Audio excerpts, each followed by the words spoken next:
ఇంకా మీరు యూనియన్ లీడరే అనుకుంటున్నారా? మీ టర్మ్ అయిపోయిందమ్మా, ఆ టైం అయిపోయింది. అవునమ్మా, లాస్ట్ టైం ఎలక్షన్ జరిగాయి. నువ్వు యూనియన్ లీడర్వి, ఆ టర్మ్ అయిపోయింది. ఇప్పుడు ప్రెజెంట్ ఈ కాలేజ్కి యూనియన్ లీడర్ అంటూ ఎవరు లేరు. ఇంకా ఎలక్షన్ జరగలేదు కదా. పాప మర్చిపోయినట్టుంది సార్. అవును, అవసరం పడలేదు కాబట్టి చాలా మర్చిపోయాను. ఇప్పుడు గుర్తు చేశారు కదా. నువ్వు గుర్తు తెచ్చుకున్నంత మాత్రాన నువ్వు మళ్ళీ యూనియన్ లీడర్ అవ్వలేవు. ఈసారి ఎలక్షన్స్ లేవు. డైరెక్ట్గా అక్షితానే యూనియన్ లీడర్గా నేను అనౌన్స్ చేస్తున్నాను.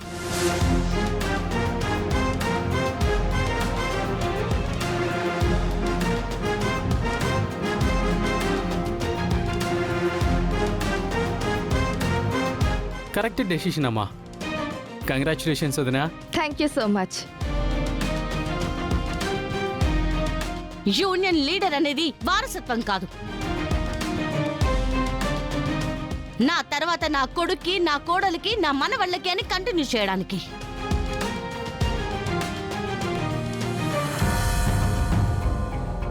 ఇది స్టూడెంట్స్ అందరూ కలిసి తీసుకునే నిర్ణయం.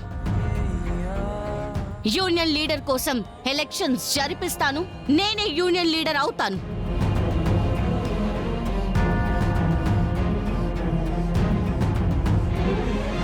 అంటే వీళ్ళందరి ముందు నన్ను ఎదిరించి నువ్వు గొప్పదాన్ని అనిపించుకోవాలనుకుంటున్నావా? నన్ను అవమానించాలనుకుంటున్నావా? మిమ్మల్ని అవమానించాల్సిన అవసరం నాకు లేదు. వీళ్ళందరితోనూ నేనే గ్రేట్ అని చెప్పి బోర్డులు తగిలించుకోవాల్సిన అవసరం అంతకన్నా లేదు. ఈ స్టూడెంట్స్ అందరి కష్టాన్ని అర్థం చేసుకొని కొత్తగా ఫీజులు పెంచాలనుకున్న మీ నిర్ణయాన్ని వెనక్కి తీసుకుంటే ఈ సమస్య ఇంతటితో సాల్వ్ అవుతుంది. అప్పుడు ఎలక్షన్స్ అవసరం లేదు. మీరు నేను వాదించాల్సిన అవసరమే లేదు.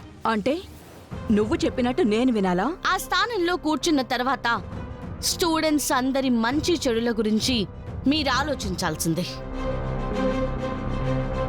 నేను చెప్పాను కదా, ఒకసారి డెసిషన్ తీసుకుంటే నేను మార్చుకోను అని. అయితే అప్పుడు ఎలక్షన్స్ తప్పదు.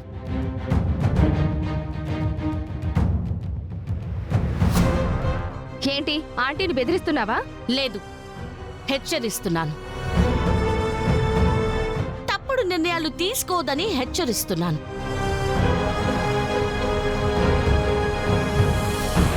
మన కాలేజ్లో చదువుకునే 4 స్టూడెంట్స్ వెళ్ళిపోతే ఈ కాలేజ్కి నష్టమేంటి అని అంటున్నారు. 4 బదులు మొత్తం కాలేజ్ స్టూడెంట్స్ అందరూ బాయ్కాట్ చేస్తే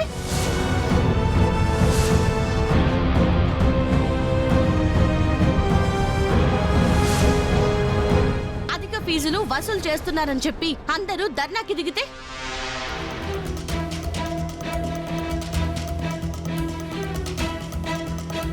ఈ ఇష్యూ అప్పుడు మన కాలేజ్ వరకే ఉండదు. సిటీలో ఉన్న అన్ని కాలేజ్లకి తెలుస్తుంది. అందరు స్టూడెంట్స్ ఏకమైతే అప్పుడు పునాదులు కదిలిపోతాయి.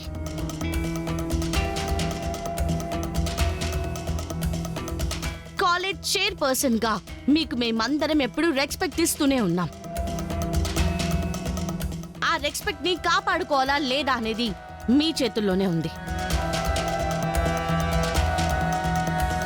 స్టూడెంట్స్ అందరి భవిష్యత్తుని దృష్టిలో పెట్టుకుని మీరు తీసుకున్న నిర్ణయాన్ని వెనక్కి తీసుకోవాలా లేదా స్టూడెంట్స్ అందరూ ఒకే మాట మీదకొచ్చి ధర్నా చేసిన తర్వాత వాళ్ళకి తల వంచి అప్పుడు నిర్ణయాన్ని మార్చుకోవడమా? మీరే డిసైడ్ చేసుకోండి. పదండి.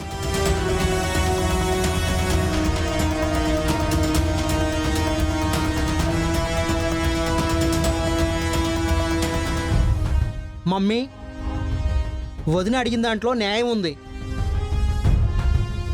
నువ్వు సడన్గా ఫీజులు పెంచడం వల్ల మనకి కొత్తగా కలిసి వచ్చేది ఏమీ లేదు, బ్యాడ్ నేమ్ తప్ప. ఏంటండి మీరు? ఆంటీ తప్పుడు నిర్ణయం తీసుకుందని మీరు కూడా అనుకుంటున్నారా? ఆవిడ తీసుకున్న నిర్ణయం కరెక్టా కాదని నీకు తెలుసు. ఎందుకు అనవసరంగా వాదిస్తావు? మమ్మీ, ఈ నిర్ణయం వెనక్కి తీసుకోవడమే మంచిది మమ్మీ. తర్వాత నీ ఇష్టం.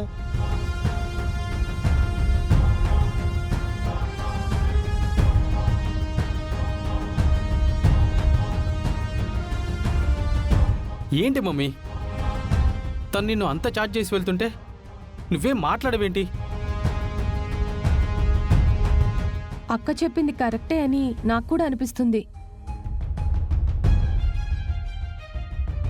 అంటే గొడవ పెరిగి కాలేజ్కి ఎక్కడ నష్టం అవుతుందో అని భయంతోనే నేను అలా చెప్తున్నాను. నీ సలహా ఏంటని నిన్నెవ్వరూ అడగలేదు కదా. ఈ విషయంలో మనం డిస్కస్ చేసుకోవడం కాదు, ఇది ఎవరి దగ్గర డిస్కస్ చేయాలో అక్కడ డిస్కస్ చేసి దాని సంగతి అక్కడే తేలుస్తాను.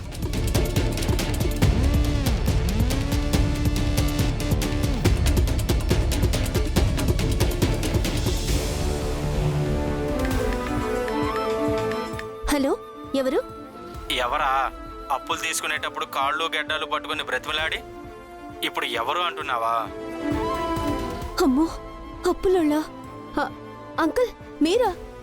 ఏంటి అంకుల్ నాకు ఇలా ఫోన్ చేశారు? నువ్వు కనిపిస్తే 4 తెన్నైనా నీ దగ్గర డబ్బులు వసూలు చేసుకుందామని. ఏంటి అంకుల్ ఇంత హార్ష్గా మాట్లాడుతున్నారు? ఇంకెలా మాట్లాడతారు? లాస్ట్ వీక్ ఇస్తా అన్నావు, ఇప్పటికీ 1 పైసా ఇవ్వలేదు. నాకు అర్జెంటుగా డబ్బులు కావాలి. ఇప్పటికిప్పుడు సడన్ గా డబ్బులంటే ఎలా అంకుల్? ఆపుతావా నీ నాటకాలు?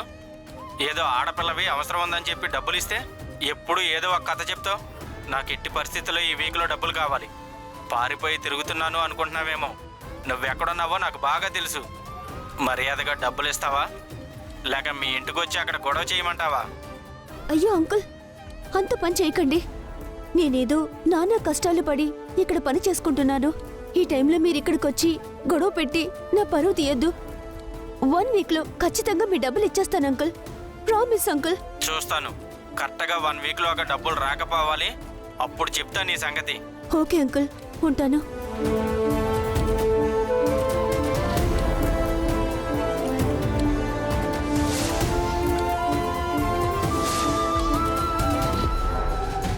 ఎవరి ఫోన్ అది? ఎందుకు అంత టెన్షన్ పడుతున్నావు? హా, నా ఫ్యాన్స్. ఫ్యాన్సా? అదే అప్పులోళ్ళు. అప్పులోళ్ళా? అసలేంటి నువ్వు? అందరి దగ్గర అప్పులు తీసుకొని ఆ డబ్బులన్నీ ఏం చేస్తున్నావు? ఎప్పుడు చూడు నీ ఫోన్ మోగిందంటే అప్పులు మాత్రమే అంటావు. ఏం చేయమంటారు? నాకు తెలియకుండానే నా ఫాలోయింగ్ అలా పెరిగిపోయింది.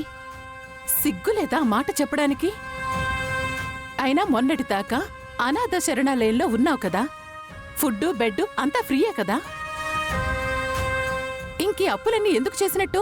ఇది మరీ బాగుందండి. తినడానికి తిండి, ఉండడానికి చోటు ఇస్తే సరిపోతుందా? ఆడపిల్లలన్నాక ఖర్చులుండవా? వీక్లీ వన్స్ బ్యూటీ పార్లర్కి వెళ్ళాలా? కనీసం వీక్లీ వన్స్ అయినా షాపింగ్ చేయాలా? అప్పుడప్పుడు సరదాగా క్లబ్బులకి పబ్బులకి తిరగడాలు ఇవన్నీ ఉంటాయి కదా.